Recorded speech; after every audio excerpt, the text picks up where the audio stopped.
Agradecemos a esta plataforma facilitada por la empresa Surgicorp. El tema de esta actividad académica está dirigida a manejo del PIB plano del adulto en el estadio 2.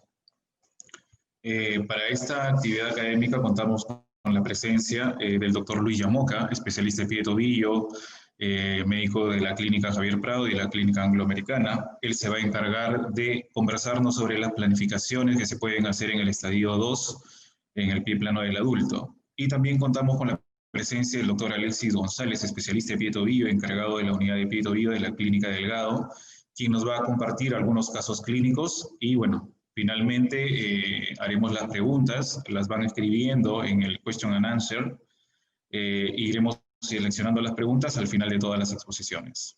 ¿Ok? Entonces, comenzamos, Lucho, con tu ponencia. Perfecto. Gracias, Moritz.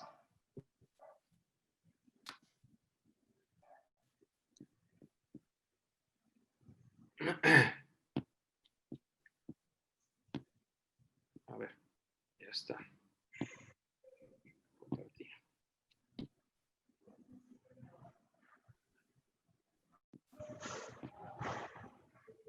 Ok, buenas noches a todos. Muchas gracias por la invitación. Estoy feliz de estar al lado del doctor Moritz, del doctor Alexis González. En verdad, para hablar un poco sobre el manejo del pie plano del adulto, bueno, como todos saben, yo creo que no es un secreto de que el pie plano del adulto es una entidad muy extensa y que tiene diversos manejos que inclusive actualmente hay muchas discusiones del tipo de técnica a usar en diversos tipos de segmentos y de estadiaje. En este caso, el día de hoy vamos a hablar acerca del pie plano del adulto en el estadio 2. Sin embargo, sería bueno poder hablar un poco de hacer esa diferenciación y cómo llegamos. Vamos a focalizar un poco sobre el tema y hablar acerca del manejo, pues para matar un poco los mitos, siempre hemos escuchado y desde niños, ¿no? Hemos visto el uso de la botella con agua fría, los zapatos ortopédicos, ¿no? Muy conocidos, definitivamente ha acompañado en el desarrollo de muchos niños y es una de las grandes causas de consulta, los motivos de consulta que llegan a los centros de salud para preguntar si es que el paciente necesita o no necesita el uso de este tipo de calzado o a su vez el uso de las plantillas. Es importante poder hablar y desmitificar el tema del uso de los aparatos ortésicos. Cuando hablamos de planificaciones, pues debemos conocer algo, ¿no? Que el pie plano es el aplanamiento del arco medial. La evaluación clínica y los exámenes complementarios van a determinar la deformidad y la reductibilidad del segmento. Las indicaciones de cirugía deben tener en cuenta diversas regiones articulares, como la talonavicular, la tibiotarsal y la región del medio pie. La patofisiología rápidamente del pie plano, pues tiene múltiples teorías. El pie plano es una patología del pie en carga que induce la disfunción del tendón del tibial posterior, propuesto por un autor de diversas maneras, en donde el tibial posterior y el ligamento en resorte, que son los soportes dinámicos mediales, no toleran la fuerza de la presión de la cabeza del astrágalo contra la coxa pedis, lo que forma la cara articular del navicular. Lo que pues ocasiona una inversión de todo este segmento. A su vez, el ligamento colateral medial de la articulación tibiotarsal es sometidos a diversos golpes, estrés. Cuando se golpea este ligamento colateral medial, induce al valgo de la articulación tibiotarsal. Y la última teoría es acerca de la hipermovilidad del primer rayo. Usualmente cuando nosotros hacemos dorsiflexión del primer dedo en apoyo, en carga, o dorsiflexión del primer rayo, la articulación del medio pie se bloquea porque se tensan todas las estructuras en la cara inferior, todos los músculos y la fascia plantar. Sin embargo, en la hipermotilidad del primer rayo hay un levantamiento de este, lo que ocasiona un desgaste de esta articulación. Entonces es necesario evaluar la patología a nivel de estas tres regiones. ¿Cómo hacemos el diagnóstico? El principal definitivamente es el dolor. El dolor es el principal signo pues, de molestias y el motivo de la consulta, desde el estadio 1 al estadio 4. La definición del dolor que indica el paciente usualmente lo certifica en la cara interna, en el trayecto del tendón del tibial posterior, en la zona señalada, y otra región muy sometida al tema del dolor es la región del seno del tarso, ¿no? Donde hace pinzamiento lateral. La valoración clínica tiene que ser secuencial. Tenemos que evaluar el retropié, la articulación tibiotalar, el mediopié. Dentro del mediopié tenemos que evaluar la supinación, el primer rayo hipermóvil y la rigidez. Cuando nosotros queremos hablar acerca de la valoración del retropié, tenemos que centrarnos en que cuando la persona está en carga, hay un ángulo valgo del retropié, ¿no? Del apoyo del calcáneo. Cuando el paciente pone en punta de pies, este ángulo o esta rotación del calcáneo se hace interno, o se variza. Otra parte de la evaluación es la valoración del signo de los muchos dedos, ¿no? Se ve hacia posterior. Y otro signo que pues, podría pertenecer a la parte del mediopié o antepié es la acentuación de este tipo de fallas o alteraciones, la presencia de hallux valgus.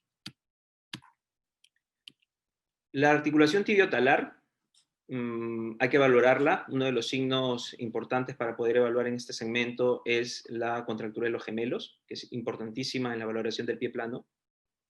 El signo que vemos es el signo de Silver-Skjodt, que son una diferencia de 20 grados en extensión, que cuando nosotros hacemos una flexión encontramos la dorsiflexión del pie y estaríamos encontrando el examen positivo.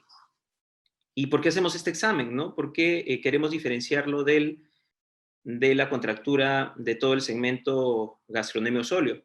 Porque basándonos en esto vamos a aplicar técnicas de relajación, ya sea sobre los gastronemios o sobre todo el complejo del Aquiles.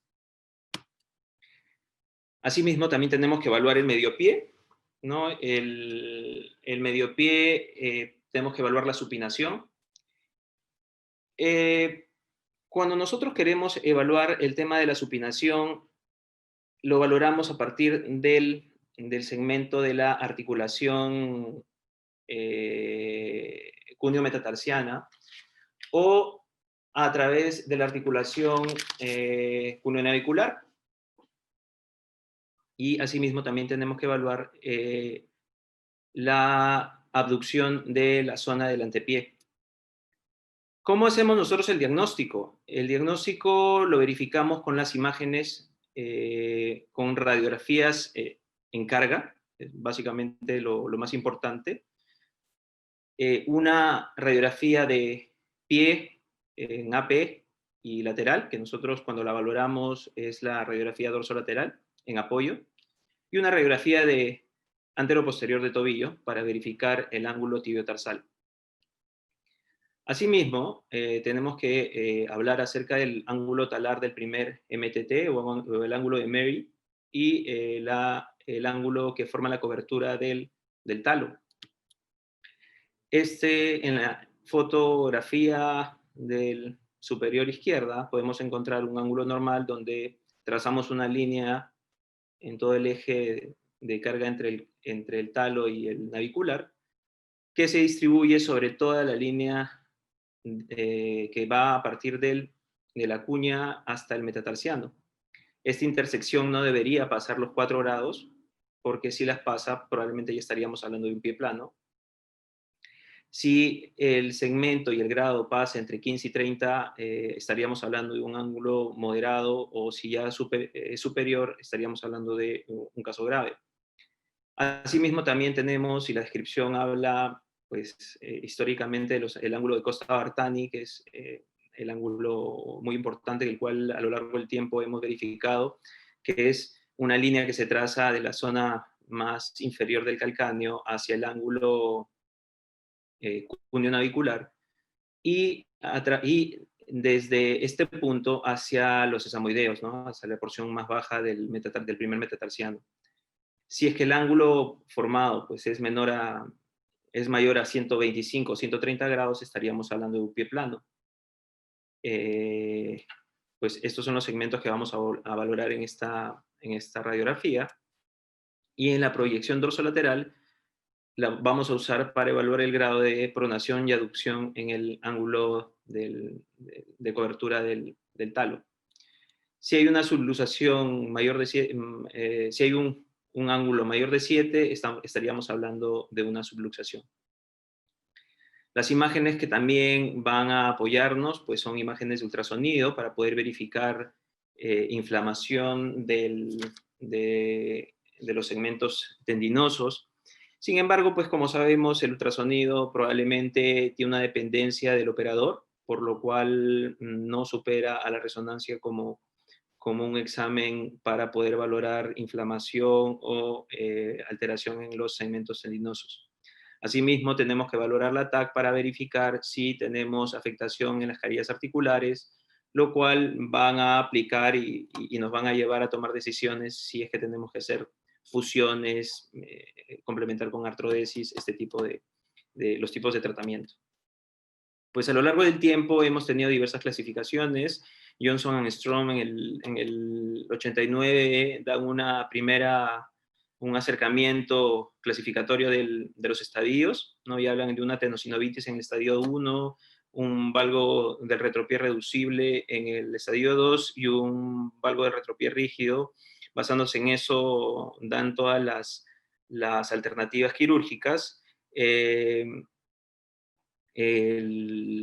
Myerson en los 2000 apunta a un estadio 4 en el que habla acerca de la deformidad en valgo del tobillo para poder realizar, pues, otros tipos de cirugías, ¿no? Haddad en el 2011 da una clasificación, la cual la vemos citada en la diapositiva, y Raikin y grupo da una clasificación en el 2012 para poder dar un mejor acercamiento, porque hace un match entre los segmentos que al principio mencioné, ¿no? El retropié, el mediopié y la articulación tibiotarsal, para poder hacer un acercamiento también con una clasificación de tratamiento. En este caso vamos a centrarnos en el estadio 2, y esta es la clasificación de RAM, ¿no? La que en el 2012 se emitió para poder hacer las clasificaciones actuales, y habla de que en el estadio 2A hay una tendinosis del tibial posterior y una distensión del ligamento spring. Sin embargo, la pérdida de cobertura de la cabeza del talo es menor a 40. En la región del tobillo, pues, hay un valgo con insuficiencia del deltoideo, pero aún no llega a haber artritis. En el medio pie hay una supinación del medio pie sin una inestabilidad verificada radiológicamente. Sin embargo, ya en una clasificación del 2B, pues hay una tendinosis del tibial posterior, más una distensión del ligamento y una afectación del seno del tarso. En el tobillo, pues hay un valgo con una insuficiencia del deltoideo, con una artritis tibiotalar, y en el medio pie una supinación del medio pie con inestabilidad. Pues esto nos lleva a una propuesta que ellos hacen de qué tipo de tratamiento vamos a realizar. Entonces, ellos hablan acerca de una osteotomía en el estadio A, una osteotomía de traslación del calcáneo medial, más una transferencia del flexor digitorum longus y un alargamiento del gastronemio. Asimismo, se habla acerca de una reconstrucción de los deltoideos y una cuña tipo Cotton en la primera cuña.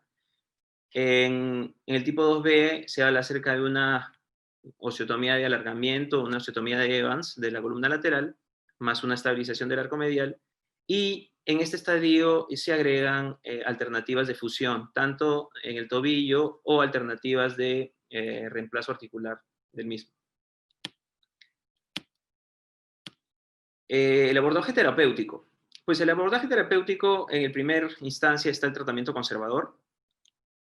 Tenemos que valorar el equinismo. Tenemos que hablar acerca de las transferencias del flexor digitorum longus, de las transferencias del tibial anterior, de la reconstrucción del ligamento spring, artrorisis, hablar un poco acerca de las osteotomías medializadoras, de alargamiento de la columna lateral y los procedimientos que tienen relación con el medio pie.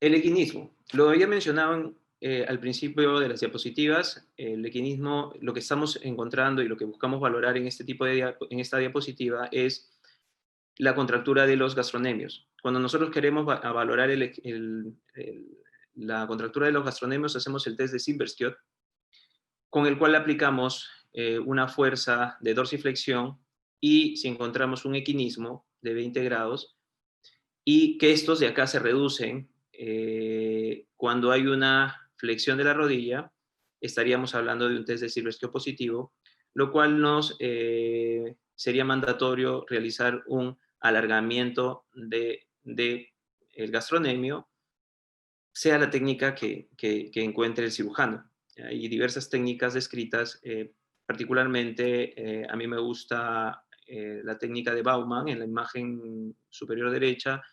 Lo que yo hago usualmente es delimitar la tibia, el borde posterior de la tibia, el borde interno del gastronemio, y sobre ese trazo la zona de incisión. Voy a disecar hasta la cara ventral del gastronemio y voy a cortar la fascia ventral. Adicionalmente, en la imagen superior izquierda está pues, el alargamiento de los gastronemios desde la inserción, el alargamiento medial, que probablemente hay algunos cirujanos que les gusta este tipo de procedimiento. Como les digo, yo creo que es con el que uno se sienta más cómodo. Y en la imagen inferior es el alargamiento tipo Hook, cuando el test de Silverskiot es negativo y nosotros encontramos una contractura total del Aquiles. Adicionalmente, tenemos pues toda la literatura que habla acerca de la transferencia del flexor digitorum longus. Usualmente la transferencia del flexor digitorum longus se ha tratado de verificar y demostrar la forma de cómo se corrige la patología del pie plano. El objetivo de esta transferencia, en verdad, es tratar de oponerse a las fuerzas del peroneo corto, porque la fuerza que tiene el flexor digitorum longus es 2 puntos menos que la del tibial posterior, ¿no? La del tibial posterior es 3.5 veces más fuerte que la del flexor digitorum longus, por lo cual no va a reemplazar el tendón transferido la fuerza del tibial posterior, pero sí va a ayudar a oponerse al peroneo corto, porque la diferencia entre el peroneo corto versus el flexor digitorum longus es de solamente 1.5.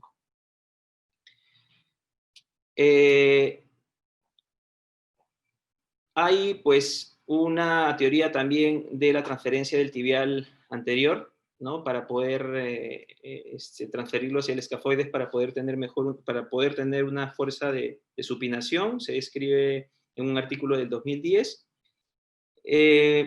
Lo tratan de describir como una osteotomía, que es comparable con una osteotomía de calcáneo y transferencia del flexor digitorum longus. Sin embargo, pues tiene un nivel de evidencia baja, no se ha logrado comparar en diversos estudios posteriores, por lo cual la osteotomía del calcáneo y la transferencia del flexor digitorum longus sobre este tipo de técnica pues es superior aún. La reconstrucción del ligamento en resorte, pues nosotros vamos a verificar la apertura, también se daña el segmento. Hay un par de artículos que revisé, que bueno, hay la teoría de repararlo, sin embargo, hay muchos cirujanos que conocen que pues, la posibilidad es alta de ruptura. Sin embargo, también asocian como un gesto operatorio a la cirugía de corrección de pie plano. La artrorisis, pues, es un tratamiento que también se describe, particularmente es una opción que yo le doy a mis pacientes, ¿no? Realizar la artrorisis y un alargamiento del gastronemios para poder corregir el pie plano. Hay un estudio que habla acerca del seguimiento de 24 pacientes y la mejoría de la escala de OFAS de entre 51 y 85, que habla pues de que hay una buena evolución de un retiro implante de los 18 meses y que en el estadio 2 está bien delimitado. Tal vez la osteotomía de medialización de calcáneo es la cirugía, pues, es la cenicienta de este tipo de planeamiento del estadio 2, que se puede realizar con diversos sistemas quirúrgicos, tanto sean tornillos canulados, tornillos de compresión. Kutsigiannis en el 71 propone este tipo de cirugía, la cual actualmente nos sigue acompañando. Como ven, pues en las imágenes inferiores hay diferentes técnicas y motivo por lo cual lo menciono, pues Surilcorp también está proponiendo el uso de placas deslizantes. Sé que hay otras casas que también tienen este tipo de sistemas que también ayudan al tema de la reducción. Hay un estudio que habla acerca de las variables que se pueden evaluar en todos los gestos que se realizan en un estadio 2. El mejor predictor, de acuerdo a los análisis estadísticos que se han realizado en este estudio, hablan de que el mejor gesto quirúrgico que se realiza en este tipo de cirugía es la osteotomía de medializadora de calcáneo versus la transferencia del flexión digitorum longus, versus el alargamiento de la columna lateral. Pues aparentemente este tipo de cirugía sigue siendo muy fuerte para el tratamiento de esta patología. El alargamiento de la columna lateral, ustedes ya la conocen, pues son las osteotomía de Evans, para poder alargar toda la abducción encontrada en este tipo de patología. Y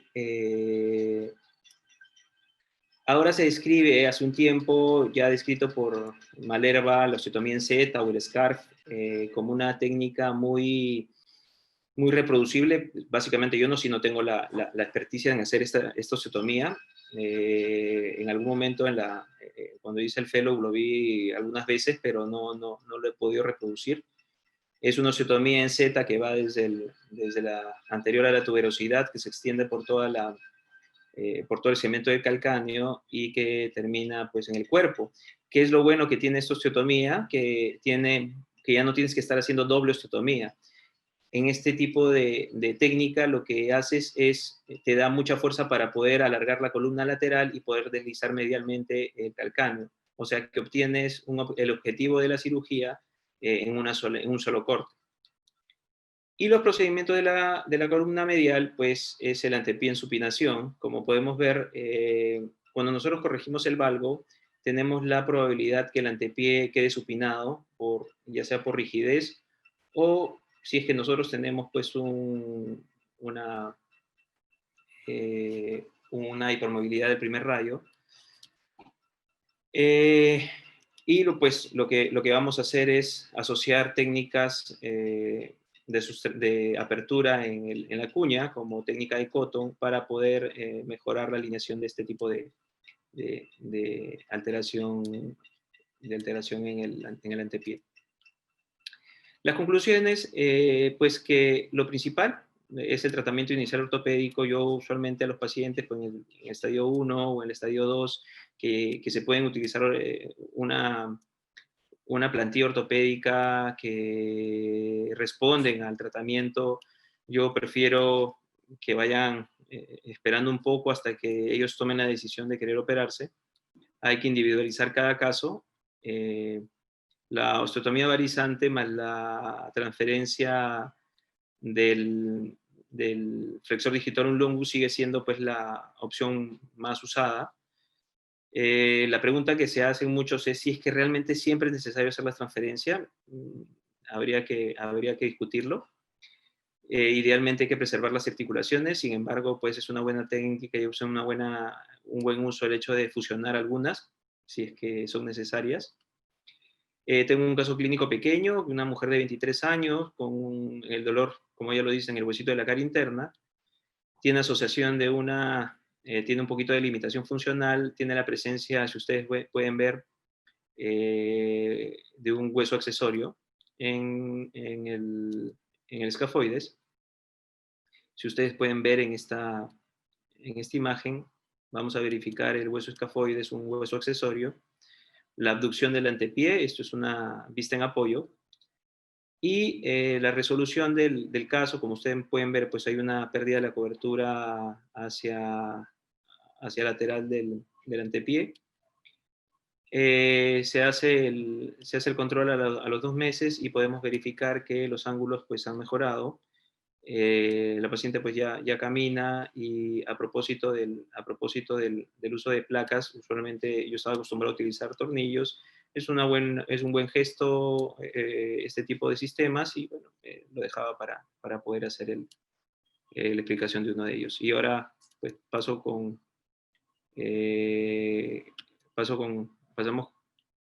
creo con Alexis para ver el tema de los casos clínicos. Muchas gracias a todos. Muy bien, gracias Lucho. Interesante tu exposición. En este momento vamos a darle pase al doctor Alexis González, quien nos compartirá algunos casos clínicos. Volvemos a solicitar a los asistentes que por favor envíen sus preguntas al Question and Answers. Estamos a la espera de todas las preguntas que ustedes tengan interés en tratar de resolverlas en esta pequeña actividad académica. Muy bien, doctor Alexis. Gracias, Moritz. No sé si me escuchas. Sí, perfecto. Gracias a la invitación de la Casa Suricor. Me toca compartir casos clínicos un poco relacionados a lo que excelentemente el doctor Yamoca ha presentado en la charla introductoria. Yo concuerdo mucho con lo que Luis comentaba. Esta patología es una patología que abre a los cirujanos ortopédicos un abanico de posibilidades de tratamiento. Tradicionalmente, este tipo de patologías ha tenido y ha estado envuelta y sigue envuelta en muchas controversias. Yo voy a presentar algunos casos de acuerdo un poco a la manera en que nosotros estamos acostumbrados a tratarlos en el servicio, mencionando de que cada paciente es individual, que no necesariamente lo que nosotros hacemos es absolutamente la verdad y como debe ser tratado. Yo concuerdo con Luis en que específicamente en estos estadios hay corrientes o filosofías de tratamiento que basan su manejo en el tejido óseo y en el realineamiento, dejando un poco de lado la patología de las partes blandas. Sin embargo, como podremos ver ahora en los casos, no necesariamente esto es 100% real o verdadero, y hay espacio para todo, ¿no? El primer caso es el de una paciente mujer de 18 años con un tiempo de enfermedad de 3 Doctor años. Alexis, ponga en modo presentación. Perdón, a ver. Ujú. Eso. Ahora. Ya, perfecto, perfecto. El primer caso es el de una mujer de 18 años actualmente, con un tiempo de enfermedad de 3 años, que ingresa a la consulta con dolor y deformidad en valgo del retropié, con colapso del arco medial, signo de heel rise positivo y dolor plantar a la palpación de la superficie plantar de la astrágalo escafoidea. Y lo interesante en este caso es que la paciente presentaba un antecedente de cirugía por una tendinopatía del tibial posterior 4 años antes. Cuando estuvimos conversando con la paciente, sus padres, ella nos manifiesta de que hubo un procedimiento abierto donde se preserva en realidad el tendón tibial posterior. En esta imagen, que es la imagen de la paciente al inicio, vamos a ver que es una paciente con una deformidad tipo plano, con pérdida de la altura del arco plantar, ¿no? Podemos notar un aumento en el recubrimiento del cuboides, un descenso de la columna medial, pero sin signos degenerativos, ¿no? No identificamos una brecha plantar por donde podamos distinguir algún tipo de inestabilidad, y la articulación subtalar preservada. Entonces ahí nosotros vamos a enfrentar la decisión qué exámenes son los que vamos a solicitar para este tipo de casos, ¿no? Nosotros empezamos por la evaluación radiográfica. La mayoría de los pacientes son sometidos a radiografías con carga de peso. Las incidencias de Salzmann en nuestro servicio sigue siendo importante para evaluar el alineamiento del retropié respecto a la pierna, al miembro inferior. Y poder calcular el grado de deslizamiento si es que tuviéramos, por ejemplo, que realinear el retropié con una osteotomía medializadora de calcáneo. Vamos a echar mano de las resonancias magnéticas. En este caso pensamos que es superior sobre la ecografía porque no es médico dependiente. Vamos a poder verificar que efectivamente hay una edema medular óseo cerca de la cabeza del astrágalo y signos de remodelado del ligamento de Spring. Y esto nos da una idea del compromiso de las partes blandas en el caso de la paciente. Y si vemos en el lado inferior derecho, veremos la llegada del tibial posterior engrosado con señales intermedias intrasustancia que nos da una idea del grado de desgarro intrasustancia y por lo tanto de insuficiencia de este tendón. Entonces, ¿qué hacemos? Cuando la paciente ingresa a sala de operaciones, en este caso decidimos realizar una transferencia tendinosa y el primer paso es el debridamiento del tejido y verificamos que efectivamente la paciente en algún momento es sometida a una reparación directa del tendón. Como pueden ver en la imagen, el tendón ensanchado con cambios en coloración, desestructuración, todavía presenta pues las suturas que fueron usadas en su momento, ¿no? ¿Y por qué nosotros seguimos pensando que la transferencia tendinosa es una buena opción? Primero porque el tendón tendinósico dejado en posición en la zona es una fuente de dolor probable y potencial en el paciente, incluso después de la cirugía.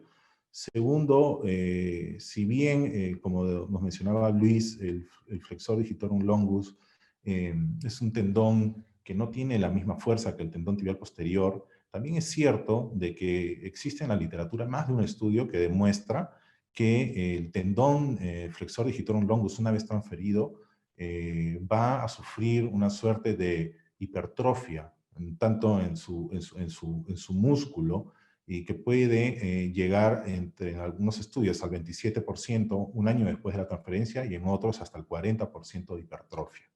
Entonces, yo creo que es una buena opción, ¿no? En este caso, las transferencias tendinosas siempre son acompañadas, en nuestra opinión, de procedimientos óseos, ¿no? Nunca los tratamos como una indicación única de tratamiento. Además de esto, La otra situación que enfrentábamos en este caso era la lesión del ligamento de Spring o una atenuación del tejido, ¿no? Y en la literatura vamos a encontrar diferentes autores que hablan acerca de la reconstrucción del ligamento de Spring como parte del tratamiento en estos estadios. Esta reconstrucción va a restablecer la resistencia de los tejidos blandos, va a minimizar la subluxación talonavicular y mitiga la necesidad de procedimientos óseos anatómicos, ¿no? En los últimos años, el uso de fiber tapes en las diferentes marcas que existen en el mercado, además, nos permiten reforzar o aumentar el tendón flexor digitorum longus y a la vez reforzar también el ligamento de Spring, ¿no?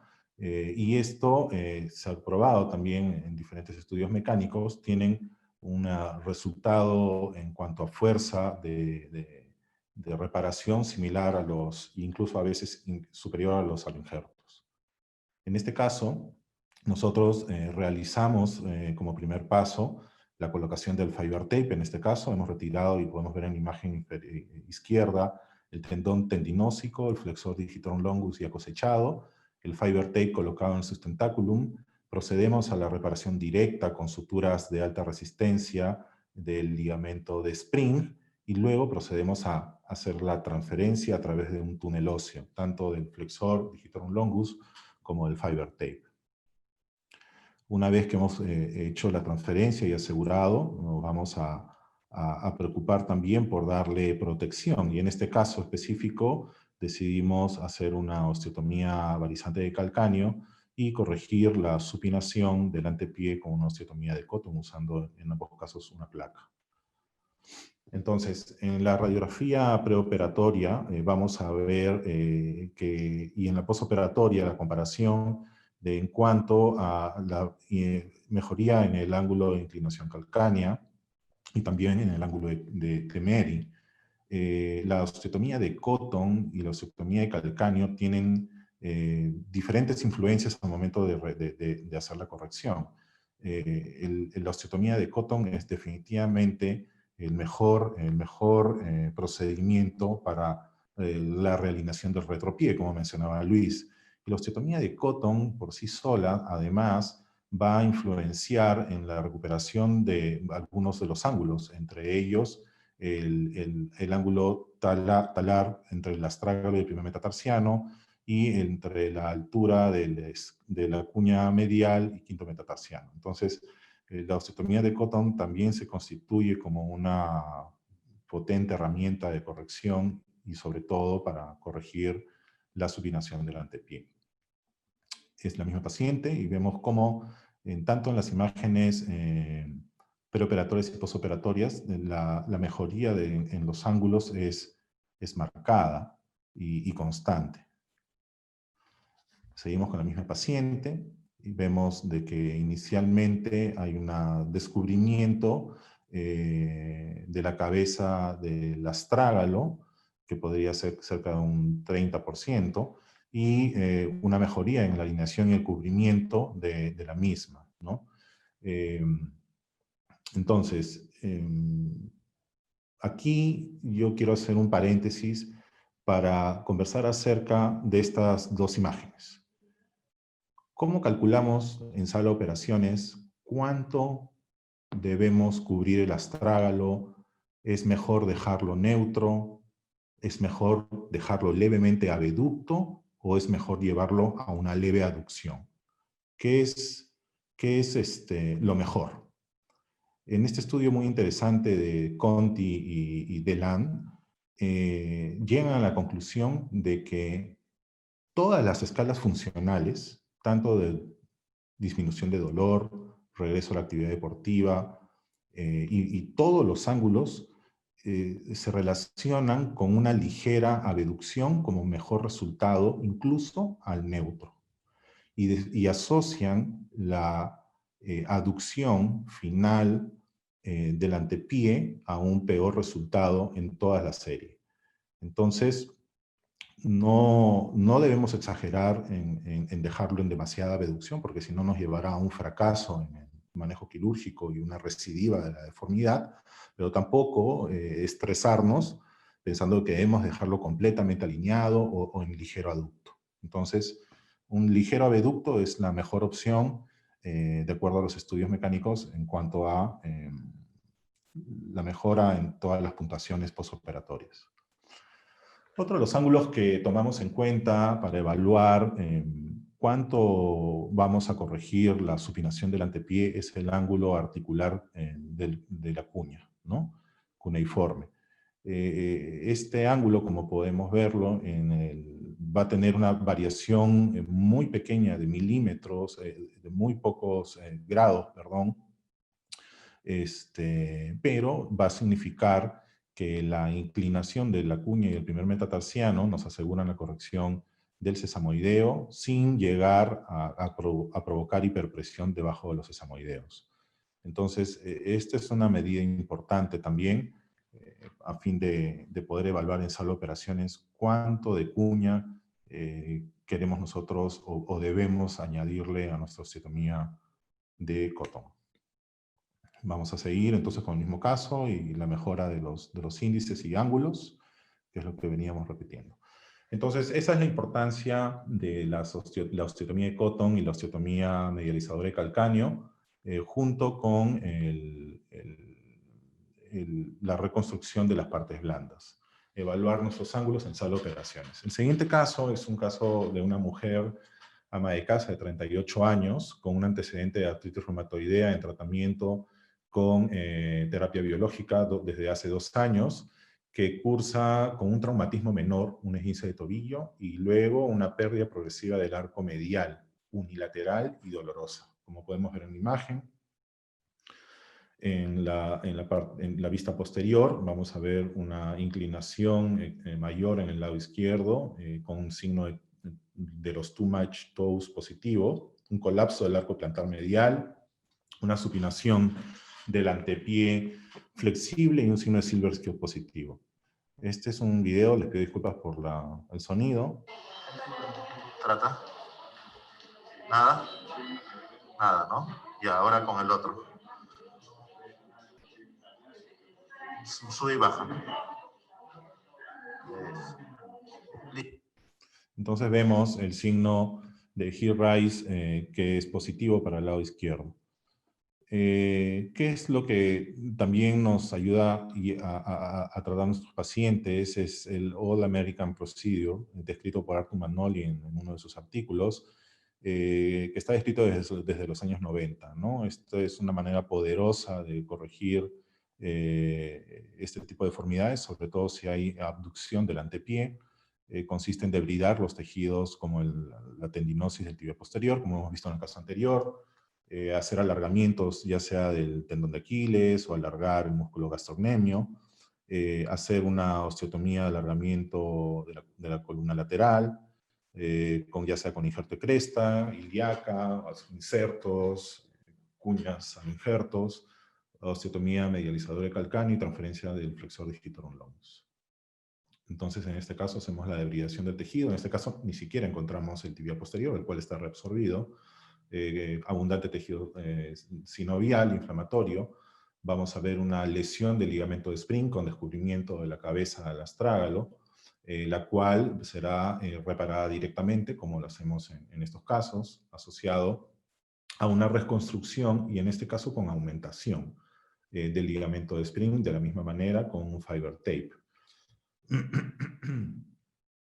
Luego de eso vamos a, en este caso, echar mano a las placas, en este caso que teníamos a mano en las sala de operaciones, para hacer un alargamiento de la columna lateral, una osteotomía medializadora de calcáneo y una osteotomía de Cotton, con el resultado que ustedes observan, mejorando los ángulos como hemos descrito. Entonces, la osteotomía de calcáneo nos va a provocar cambios en el brazo en momento, sobre todo en los axiales. Altura, va a mejorar la altura del cuneiforme medial y quinto metatarsiano, va a mejorar el ángulo de inclinación calcánea, va a mejorar la cobertura talonavicular, entre otras, ¿no? Como habíamos mencionado. Entonces, este es otro caso en el cual hemos optado por una osteotomía o un alargamiento de la columna lateral. También en este caso vamos a ver una mejoría de la abducción del antepié con mejoría del cubrimiento de la cabeza del astrágalo. De hecho, el alargamiento de la columna lateral es el mayor predictor y el más potente corrector de esta parte de la deformidad. Y como les mencionaba, en sus diferentes formas es una opción también que tenemos a la mano para estos estadios. El tercer caso que les quiero presentar es el de un paciente varón de 32 años, médico, con 3 años de evolución, que acude con aumento de volumen bimalleolar, pérdida del arco plantar, una deformidad de tipo hallux valgus, pero asociada a una marcada inestabilidad metatarso cuneiforme, signo de Silverskiold positivo, heel rise doloroso y dolor a nivel plantar medial. En este caso, la radiografía en carga lateral no nos muestra aparentemente una apertura plantar articular, pero si vemos con detenimiento la resonancia inferior en ambos casos, veremos no solo una atenuación, sino signos de desgarro total del ligamento de Spring, además de un componente degenerativo inflamatorio del ligamento tibial posterior. Esta es una imagen agrandada de la lesión del ligamento para que podamos ver la característica de la imagen.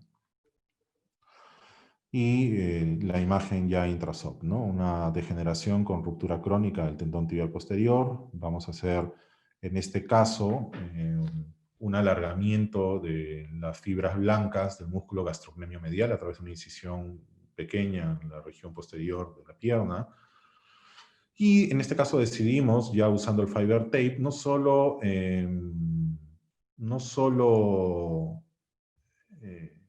asegurar la reconstrucción del ligamento de Spring, sino reforzar el ligamento deltoideo. Y si bien esto podría catalogar al paciente como no un estadio 2, está descrito en la literatura de que algunas deformidades del tobillo, o valgo medial, el valgo del tobillo, pueden ser parte del componente de pie plano. Si bien está calificado, o estos pacientes deberían calificar como un estadio 4, ciertamente en algunas ocasiones hemos podido ver pacientes con lesión del ligamento aislada, del ligamento de Spring o afectación del ligamento deltoideo con un tendón tibial posterior sano. Y esto nos explica también acerca de la importancia de la reconstrucción de las partes blandas. En este caso decidimos reforzar el ligamento deltoideo con el mismo fiber tape. Y en vez de hacer una osteotomía de Cotton, decidimos hacer una artrodesis de Lapidus, que nos permitía estabilizar la columna medial y a su vez reducir la deformidad de la primera metatarso cuneiforme. Y aquí, ya para terminar, quiero hacer dos aclaraciones. Primero, de que cuando nosotros decidimos hacer una osteotomía de Cotton, esta debe realizarse en un paciente que no presente hipermovilidad de la primera metatarso cuneiforme, para empezar, o que no tenga signos degenerativos de esta articulación. Si fuera el caso, la osteotomía de Cotton pierde valor y debe ser reemplazada por una artrodesis de esta articulación, de ser posible. Lo otro que debo mencionar es que si bien en algunos pacientes nosotros hemos utilizado placas para realizar osteotomías medializadoras, como en este caso no hay ningún problema en utilizar tornillos y técnicas tradicionales, las cuales están probadas, tienen la suficiente fuerza de compresión y efecto antirrotatorio para conseguir una consolidación y una carga temprana de peso. Y con esto quiero terminar la presentación de estos 3 casos para pasar a la discusión, no sin antes mencionar de que la potestad del cirujano es escoger la técnica que prefiera para corregir este tipo de lesiones, siempre y cuando se siga un protocolo reglado y ordenado, ¿no? Moritz, bueno, esos son los 3 casos que he traído. Esta es una presentación corta porque entiendo que las preguntas es la parte, y la discusión la parte importante de Muy bien. Gracias, doctor Alexis, por la exposición. Vamos a proceder a hacer una ronda pequeña de preguntas. Yo creo que esto de acá va a ser más que todo pues, un conversatorio, a ver si puntualizamos algunos detalles. Hay unas preguntas, yo creo que esto está dirigido básicamente a Lucho. Lucho, están preguntando por el tema de la artrorrisis. Están solicitando saber cuáles son los límites de edad para realizarla y cómo se puede calcular el diámetro del tornillo que se va, o del implante, ¿no? Que se va a usar en la artrorrisis. A ver si nos compartes tu experiencia. Ya, mira, particularmente en las descripciones que se hacen en los diversos artículos, hay muchos artículos que vienen de Asia y que hay cierto análisis de la literatura. En verdad no hay el límite de edad, teniendo en cuenta solamente el tipo de estadio, ¿no? Hay inclusive un artículo que creo que lo tiene el doctor Dalmau en España, donde presenta unos casos donde creo que su mayor paciente tiene 73 años, ¿no? Obviamente tiene el el estadio 2 del pie plano, ¿no? Entonces, realmente mucho depende de la técnica y lo cuán arriesgado puede ser para poder realizar la corrección.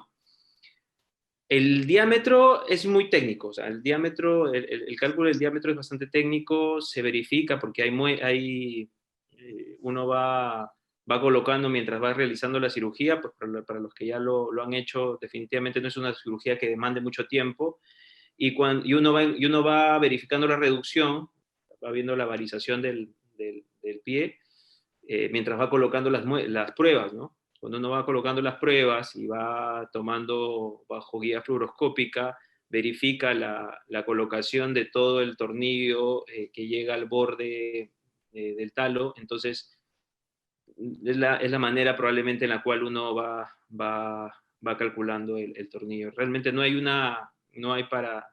tornillo para edades o no hay un tornillo, sin embargo es por el tema básicamente anatómico. Perfecto. Doctor Alexis, a ver si nos comparte un poco la experiencia. Yo creo que la artrorrisis es un método económico, es un método que se usa hace muchos años y que nace más bien, tiene su uso inicial en Europa y sobre todo en España, ¿no? Ciertamente nosotros hacemos estabilización subtalar extraósea en casos de pie plano infantil, doloroso, o pie planos infantiles severos. Tradicionalmente la indicación o el límite para el uso de un tornillo o una artrorrisis versus una osteotomía son los 13 años. A partir de esa edad nosotros preferimos hacer osteotomías de calcáneo. Pero yo creo una opción. Yo creo que es una opción. Yo prefiero hacer osteotomías, te soy sincero, Luis.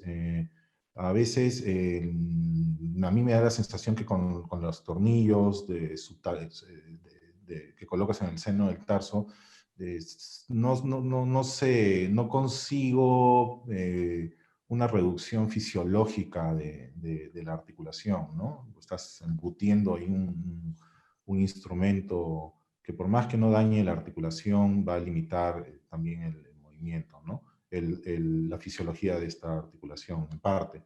Ahora, ¿por qué se usa en otros casos como el pie plano infantil? Porque hay varios fenómenos que ocurren en niños y no ocurren en adultos. La razón por la cual una artrorrisis funciona en pacientes pediátricos es porque existe, primero, una suerte de plasticidad a nivel de articulación subtalar que podría permitir una remodelación de la misma, y segundo, porque actúa por efecto de propiocepción, básicamente. Y es por eso que cuando tú retiras los tornillos en pacientes pediátricos se mantiene la reducción. En adultos, estas dos situaciones o fenómenos no se dan como en niños. Entonces, un poco que ahí yo siento que pierde un poco de fuerza la indicación. Tercero, la posibilidad de causar dolor por efecto de cuerpo extraño también está presente en casi un 20%. Y esa es otra situación que a mí a veces no me no me convence para usarlo. Lo hemos hecho en algunos casos, sí. Tampoco voy a decir que no lo hemos usado. Lo hemos hecho en pacientes adultos, jóvenes, con una articulación subtalar muy flexible, probablemente con una deformidad leve en valgo, y lo hemos preferido en ese sentido. Y no nos ha ido mal. En cuanto a qué cosa, y la segunda parte de la pregunta, ¿qué factores son los que yo tomaría en cuenta para escoger el diámetro de un tornillo? Clásicamente el número de tornillo más usado, por lo menos en lo que tenemos en Lima, es el número 6 y el número 7, tal vez como una suerte de tope superior, ¿no? El número 7. Más allá de eso es difícil, yo creo, colocarlo. Tomamos en cuenta algunos valores radiográficos como la cobertura de la astragaloescafoidea, la aducción que puede provocar en el antepié también, el grado de supinación y la rigidez con la que provoca supinación una vez que corriges el pie plano colocando ese tornillo también es importante. A veces hemos hecho la colocación del tornillo subtalar y una osteotomía de Cotton porque también supina el antepié. Y algo muy importante que siempre tomamos en cuenta es el grado de elevación que provoca de la cabeza y el cuello del astrágalo. Si no tenemos en cuenta al momento de introducir el tornillo en el seno del tarso esto, nos puede provocar un pinzamiento del nervio tibial anterior. Y esto provoca dolor neuropático en el paciente. Entonces, yo creo que estas son algunas tips que usamos en sala de operaciones con el fluoroscopio una vez que lo colocamos. Pero es una opción, yo creo, válida, sí, definitivamente. Ok, gracias. Bueno, hacer unos comentarios. Lucho, en las osteotomías de calcáneo, cuando tú haces la osteotomía clásica, medializadora, ¿tú tienes alguna preferencia por cuánto desplazar? ¿O hay algún artículo que te diga cuánto exactamente tienes que desplazar? Eso es con respecto a la osteotomía de calcáneo. Y tú has hablado de la osteotomía de Evans, pero hay también la posibilidad o la alternativa de hacer una osteotomía utilizando el concepto de Hintermann, ¿no? No sé si nos puedes compartir un poco sobre esto, porque Hintermann también hablaba sobre una distancia también para poder hacerla, o una longitud, más o menos, ¿no? A ver si nos compartes algo de esto. Mira, el tema, clásicamente, el desplazamiento que utilizo para poder deslizar el calcáneo son los 10 milímetros, ¿no? Clásicos. Klaue, cuando habla acerca del deslizamiento del calcáneo, él inclusive es un poquito más arriesgado y a veces lo puede hacer hasta buscando la reducción con 15 milímetros inclusive. Sin embargo, yo sí sí clásicamente utilizo los 10 milímetros. Yo mucho trato de ir verificando, coloco en un cincel muy pequeñito, tengo un cincel que me compré para poder cuidar la reducción de esos 10 milímetros cuando y empiezo a hacer la verificación de la cobertura. Me ha pasado inclusive que cuando he hecho el desplazamiento del calcáneo, se se pierde la abducción que tenía el antepié. Entonces, inclusive he dejado de utilizar ciertos tipos de gestos quirúrgicos como la osteotomía de Evans para corregir una abducción ya planificada, con placa, con injerto separado, y bueno, obteniendo la corrección adecuada. El tema de, eso es en el tema teniendo en cuenta el tema del calcáneo en la parte posterior. Pues sinceramente las descripciones del doctor Hintermann, de repente particularmente yo no las podría explicar bien. Yo de repente pues me atrevería a decirnos, si tú las conoces mejor, a ver si nos las puedes describir, porque yo sí particularmente no la conozco a fondo. No, te comentaba esto porque Hintermann tiene una descripción sobre este tipo de osteotomía de alargamiento de la columna lateral, donde sugiere que no sobrepase los 8 milímetros, ¿no? Y lo tiene bien contabilizado. Es más, o sea, Bueno, es una osteotomía muy similar a la de Evans, la descrita por Evans, pero tiene algunas variantes, ¿no? Se hace, es de manera, como te digo, muy similar, muy cercana a la zona donde sugiere Evans que se realice, pero también tenía pues este criterio muy cerrado, ¿no? De 8 milímetros, por eso te comentaba si es que lo habías revisado o lo podías compartir, ¿no? Sí, no, Pero, particularmente no, sigo con la teoría habitual, como tú dices, ¿no? Hay muchas, así como en algún momento hemos hablado acerca de las descripciones de las técnicas que se utilizan para, y las técnicas y los topes, los límites para poder hacer correcciones, por ejemplo, con ligamentos laterales, pues lo mismo, ¿no? Hay muchos autores que hablan acerca de ciertos tipos de uso, de límites, y bueno, uno se pega un poquito más al que ya se le acomoda mejor, ¿no? sí, Definitivamente, pues seguir al doctor Hinterman es muy adecuado, pero no conocía este tema de los... incluso la osteotomía de Cotton también tiene límites, ¿no? O sea, hay límites a los que te tienes que ceñir para no sobreexagerar, ¿no? La corrección que vas a tomar cuando te quede el antepié supino, ¿no? Los límites están dentro de los 5 a 7 milímetros a veces, ¿no? Pero bueno, son detalles dentro de la parte ya más que todo técnica, ¿no? A ver, doctor Alessi, si nos comparte algo de la experiencia. Y bueno, yo sinceramente prefiero hacer la osteotomía de Evans. Tal vez una de las principales ventajas de la osteotomía de Hinterman es que aparentemente está asociado a una menor incidencia de sobrecarga de la calcáneo cuboidea o de cambios degenerativos. Sinceramente, yo nunca hemos notado o no hemos visto alteraciones de este tipo con la osteotomía de Cotton, pero está descrito. Por lo demás, el comportamiento es muy parecido. Lo otro que yo mencionaría en cuanto a los límites de desplazamiento, eh, que clásicamente se toman en 10 milímetros, es el riesgo de provocar síndromes del túnel del tarso si es que el desplazamiento también es muy intenso, ¿no? También hay que cuidar un poco eso al momento de hacer las correcciones. Yo creo que la idea de hacer las osteotomías, y es lo que conversábamos al inicio, no es tratar de corregir una deformidad con una sola osteotomía, un solo gesto, ¿no? Por eso es que tienes un decálogo de procedimientos que, como bien dice Luis, no tienes que hacerlos todos. Pues en la evaluación intraSOP de tu paciente puedes decidir no hacer un alargamiento de columna si es que no lo necesitas y pudiste controlar las deformidades o la deformidad en todos los planos con menos gestos, definitivamente, ¿no? Uno planifica, haces 1, 2, 3 escenarios diferentes, vas con material redundante, pero finalmente pues, la idea es tratar de hacerlo menos y conseguirlo más, ¿no? ¿Sí? Muy bien, a ver, voy a ver si es que hay alguna otra pregunta.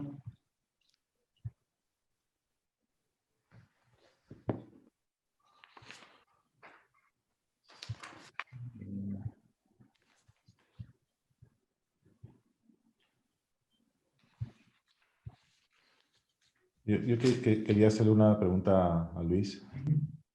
Luis, en tu experiencia, ¿le encuentras alguna aplicación a la tendoscopía del tibial posterior? ¿Qué opinas acerca de, en casos de un desgarro parcial, por ejemplo, tibial posterior, no hacer nada sobre partes blandas y basar tu tratamiento solo en gestos óseos? Eh, o sea, hacer solamente una osteotomía de protección. ¿Sí? Tendría que tener en cuenta, pues, si es que, por ejemplo, en la resonancia yo veo, pues, una inflamación, un desgarro este, muy controlado, y eso iba con el tema de la discusión, si es que en todo se hacía transferencia del flexor. Maceira no hacen. Claro, por eso te decía, ¿no? Si es que esa es la discusión, ¿no? Si es que todos hacen, si es que lo haces o no haces la transferencia del flexor. Si haces la transferencia del flexor, obviamente vas a ir a hacer una incisión medial para poder verificar y vas a encontrar el tibial para poder realizar una verificación in situ. Sin embargo, me baso en la observación de la resonancia, en las imágenes de la resonancia que tú también mostraste, para poder tomar decisiones. Si tú me preguntas a mí, no he tenido un caso así, pero si tú me preguntas qué podría hacer, lo que yo haría sería planificar un gesto si tengo una alteración del pie plano, planifico un gesto de una osteotomía de calcáneo y lo podría asociar con una tendoscopía, ¿no? Si yo evalúo que el grado de fuerza de ese tendón me sirve solamente para descomprimir la vaina del tendón y poder darle a la corredera un mejor trayecto, yo lo haría. Yo lo haría, o sea, sí no me parecería nada malo hacerlo, ¿no? Moritz, ¿tú qué opinas? Hemos tenido casos con pacientes con dolor en la cara medial, con un heel raise que son de esos que te dejan duda a ver si están enteramente rotos o no. A veces la resonancia no te da toda la información completa. Haciendo una tendoscopía, muchas veces hemos notado que el tendón está completamente entero antes de abrir, ¿no? Y sí, se puede asociar una osteotomía de calcáneo. Sí, hemos tenido casos de esos y sí, los pacientes andan bien solamente con el trabajo óseo nada más, ¿no? Finalmente siempre se comprueba si es que queda o no queda el antepié supino, ¿no? Esa es la otra asociación, ¿no? que podríamos dar. Pero el gesto óseo del calcáneo es muy potente, ¿no?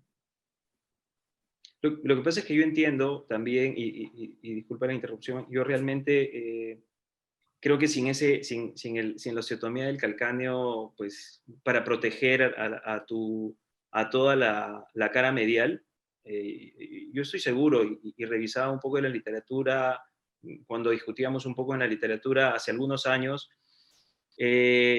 si bien es cierto, pues todo el tema del ligamento de Spring, toda la cara medial, eso tiene una cantidad de años y bastante reducida, ¿no? No tiene mucho tiempo de discusión. Sin embargo, pues la osteotomía de calcáneo varizante pues ha sido prioritaria en todo el manejo de la gran mayoría de pacientes que tienen estadio de este tipo. Entonces yo estoy de acuerdo con que todo tratamiento de partes blandas en la cara medial tiene que ir acompañado de una osteotomía de calcáneo.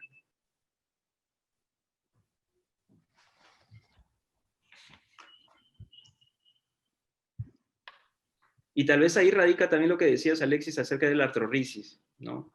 Acerca de la artrorisis. Yo he visto operar cuando estaba en el fellow pacientes de 70 años, una paciente de 50 años con artrorisis, alargamiento de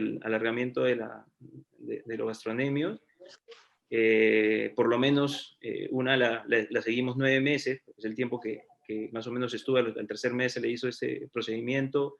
Evidentemente tiene, y está descrito también en la literatura, el dolor, todo es descrito con el término de artrorisis. Es una técnica, yo tengo pacientes que les describo las dos técnicas y qué es y todas las complicaciones que pueden tener, y cuál es la elección y cuál es mi elección, ¿no? Cuál es a lo que yo iría más seguro poder hacerlo. Y te soy sincero, todas las osteotomías de calcáneo, todas han tenido la explicación, bueno, la mayoría, teniendo en cuenta las deformidades que hemos encontrado, en explicarles de que es una opción colocar un tornillo de artrorisis obviamente,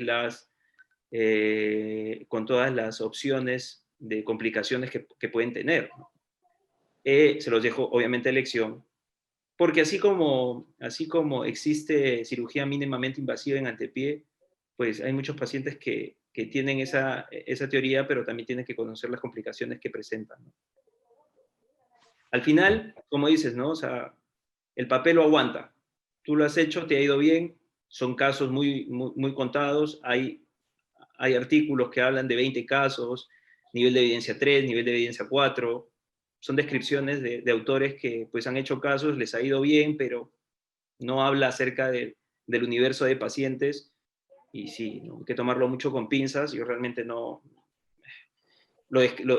siempre lo menciono, pero no es que lo haga habitualmente. También, obviamente, es una descripción para pacientes jóvenes, y bueno, sería cuestión de verificarlo, pero evidentemente yo también elijo el gesto de la osteotomía para poder realizarlo ante todo prioritariamente.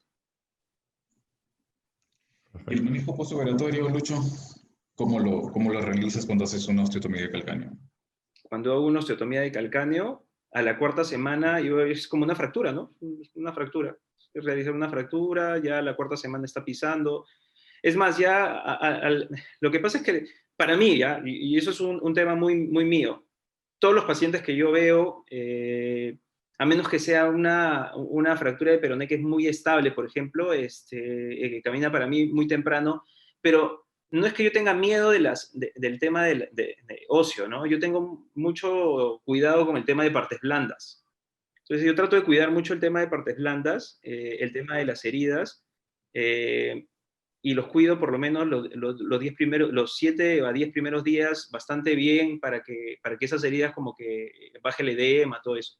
Entonces, eso es particularmente yo, ¿no? Entonces,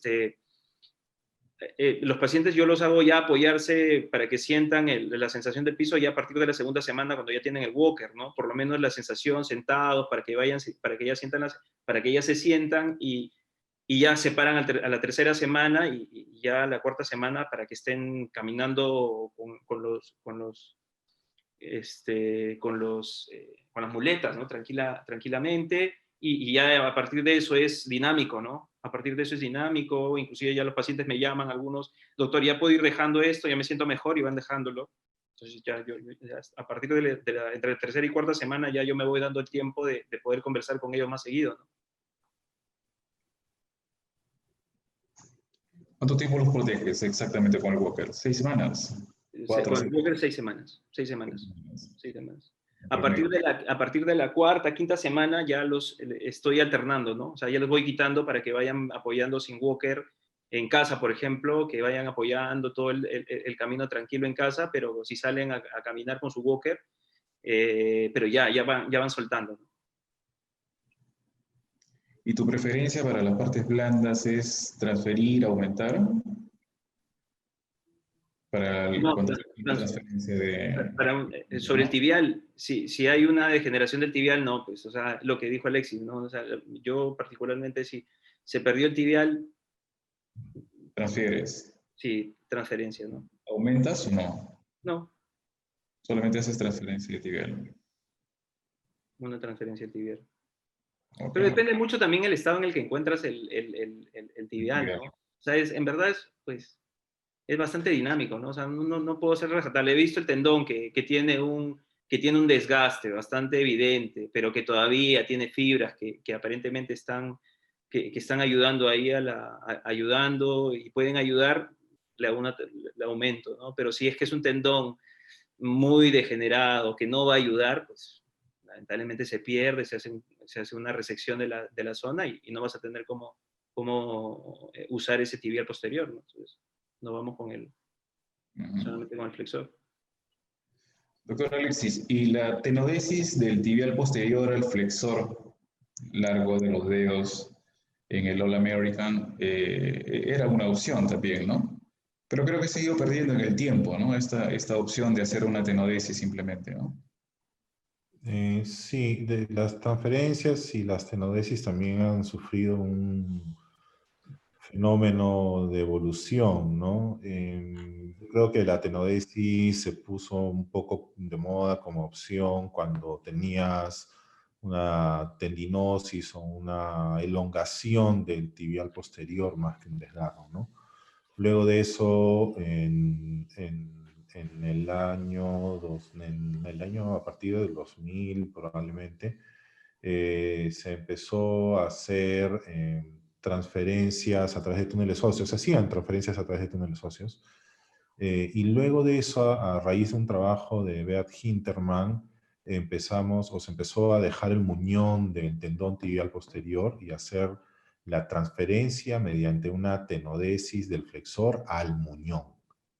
¿Por qué? Porque tú mantenías las inserciones distales del tendón tibial posterior y en teoría estas se iban a mantener activas una vez que agarrara tono el flexor digitorum longus. Han pasado los años y en realidad hemos vuelto a hacer transferencias por a través de túneles óseos. Se puede hacer también, no necesariamente al escafoides, también se puede hacer una mayor excursión del tendón para darle un poco más de fuerza también, pero yo creo que yo hoy día no haría una transferencia o una tenodesis lateral-lateral, no la haría. Es mi opinión. Doc, una consulta. ¿Y qué pasa con estos accesorios, ¿no? Con esos naviculares accesorios? ¿Hay algún tamaño? ¿Hay alguna, para decidir de repente curentizar ese accesorio si es muy grande, hacer una fijación al navicular o la resección de ese navicular si es muy pequeño? No sé qué. Definitivamente un escafoides accesorio tipo 1 yo no lo tocaría, ¿no? En adelante sí, dependiendo de lo sintomático, un accesorio tipo 3 sí es quirúrgico, y ahí hay un tema que también hay que tomar en cuenta, y es de que muchas veces nos centramos en el dolor del escafoides accesorio, haces la resección de la sincondrosis, y al terminar la cirugía te das cuenta que el paciente sigue teniendo el pie plano. Ah, no, claro, claro, definitivamente, ¿no? ¿Sí? Pasa y le ha pasado a todos. Y Claro. eso es un problema porque ese paciente no va a mejorar. Entonces, ahí yo creo, por ejemplo, que ahí tiene una función, por ejemplo, el uso de las artrorisis. Es un buen complemento para la resección del escafoides accesorio. Lógico que hay que reinsertar el tendón tibial posterior también. Recuerda que el tendón tibial posterior es un tendón que tiene una excursión de 2 milímetros. Es muy pequeña. Es muy corta, muy Muy corta. corta. Si tú le agregas un escafoides accesorio muy grande, esto es suficiente, la longitud es suficiente como para que el tendón pierda fuerza. Entonces, yo creo que la reinserción del tendón tibial posterior y el corregir el valgo residual, por ejemplo, con una artrosis, es una buena opción. Por ejemplo, a mí me parece que es una excelente opción. Alguna vez hemos tratado escafoides accesorios pequeños, sin tocar el escafoides accesorio, solamente haciendo la artrorisis, ¿no? Y con eso hemos conseguido realinear el retropié lo suficiente como para que el tendón se recupere y vuelva a coger función, ¿no? Sí, yo creo que lo trataría así. Muy bien, bueno, son las 9 de la noche ya casi. No tenemos preguntas de los asistentes. Así que, bueno, vamos a darle las gracias al doctor Luis Yamoca por su tiempo, al doctor Alexis González también igualmente. Agradecemos a Surgicor por prestarnos la plataforma de este medio Zoom para hacer activa pues esta actividad académica que hemos tenido el día de hoy. Ok, no sé si hay algún mensaje final, Lucho, doctor Alexis. No, yo por mi lado quiero agradecerte, bueno, a Manuel, a todo Surgicor por la invitación. Bueno, gracias, gracias al doctor Alexis, al doctor Morris por haber compartido esta reunión académica y bueno, muy buenas noches a todos. Sí, Gracias a ustedes. Igual, Manuel, gracias por la invitación. Felicitar a Luis por su participación, a Moritz por su moderación. Y bueno, ya nos veremos en la siguiente actividad. Muy bien, gracias a Surgicor nuevamente. Damos por concluida esta actividad académica. Espero que haya sido del agrado de todos y hayan sacado algunas conclusiones muy importantes para el manejo del pie plano del adulto en el estadio 2. Gracias. De todas maneras que sí. Gracias a ustedes y gracias a los participantes. Buenas noches. Gracias, cuídate. Chao, chao.